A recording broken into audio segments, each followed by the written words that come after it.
एक फ्लाइट जो बस फैमिली से मिलने के लिए ली गई थी, आज हजारों इंडियन H-1B प्रोफेशनल्स के लिए करियर का सबसे बड़ा रिस्क बन चुकी है। यूएस में काम कर रहे कई H-1B वर्कर्स आज महीनों से इंडिया में फंसे हुए हैं। वजह कोई पॉलिसी चेंज नहीं है, बल्कि visa interview delays, tax rules और लीगल अनसर्टेनिटी का ऐसा मिक्स, जिसमें ना सिर्फ वर्कर्स बल्कि यूएस कंपनीज भी फंस गई हैं। तो आज इस वीडियो में हम साफ तरीके से समझेंगे कि H-1B लॉकआउट क्या है, वीजा डिलेज कैसे टैक्स प्रॉब्लम बना रहे हैं, रिमोट वर्क क्यों रिस्की हो गया है और इंडियंस के पास इस सिचुएशन में क्या लीगल ऑप्शंस और प्रैक्टिकल राइट्स हैं। तो चलिए फिर जल्दी से वीडियो को स्टार्ट करते हैं। हाय, मेरा नाम है वर्षा दुबे और आप मुझे देख रहे हैं एनबीटी टेक एड पर। एक प्रॉब्लम मिड दिसंबर से शुरू हुई, जब यूएस कॉन्सुलर ऑफिसर्स ने अचानक सोशल मीडिया स्क्रीनिंग को और स्ट्रिक्ट कर दिया।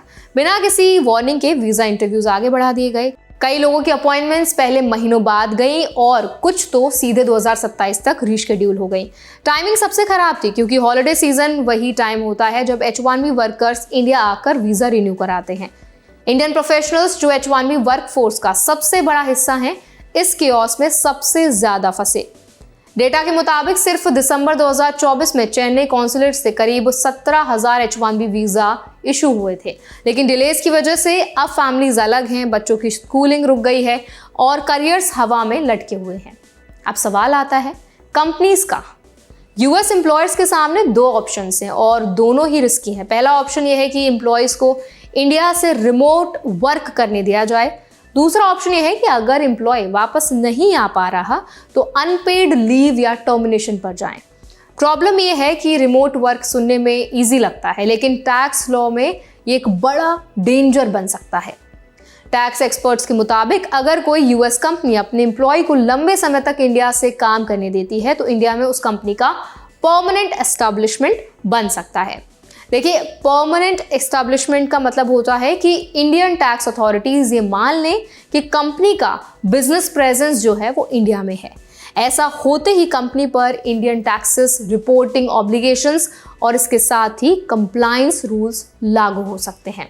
KPMG इंडिया की टैक्स एक्सपर्ट परिजाद सिरवाला के मुताबिक एम्प्लॉयज को एनालाइज करना पड़ता है कि एम्प्लॉय इंडिया में कौन सा काम कर रहा है, कितना समय इंडिया में है और उसका रोल कितना क्रिटिकल है। स्मॉल डिसीजन भी फ्यूचर में बड़ा टैक्स नोटिस बन सकता है।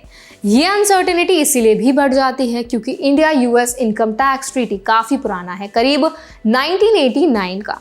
एक्सपर्ट्स कहते हैं कि आज भी कोई क्लियर लाइन नहीं है कि अब कब इंडियन अथॉरिटीज ये डिसाइड करती हैं कि परमानेंट एस्टैब्लिशमेंट बन गया है। अब कंपनीज के सामने चॉइसेस आसान नहीं है। कुछ कंपनीज आर्ग्यू कर सकती हैं कि परमानेंट एस्टैब्लिशमेंट नहीं बनता। कुछ कंपनीज एम्प्लॉयज को सस्पेंड या टर्मिनेट भी कर रही हैं।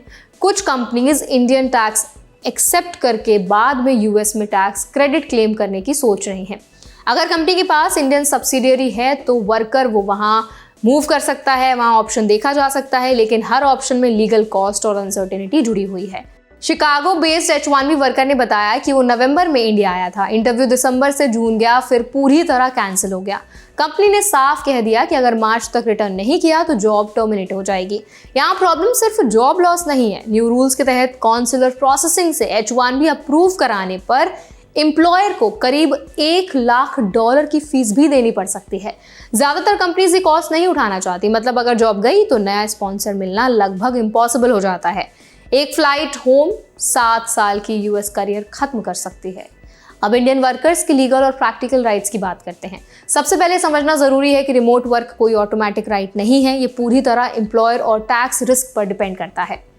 वर्कर लीगली एम्प्लॉयर से क्लैरिटी मांग सकता है कि रिमोट वर्क अलाउड है या अनपेड लीव का ऑप्शन है। वर्कर्स को ये भी समझना चाहिए कि इंडिया में रहते हुए वर्क करने से उनका ओन इंडियन टैक्स एक्सपोजर भी बन सकता है। सैलरी, डेज ऑफ प्रेजेंस और residential status future tax filing में इम्पैक्ट डाल सकते हैं। अब इस पूरे अपडेट पर आपकी क्या राय है, आपका क्या ओपिनियन है, हमें कॉमेंट्स में जरूर बताएं। ऐसे और भी वीडियोस के लिए हमारे चैनल एनबीटी टेक एड को भी जरूर सब्सक्राइब करें।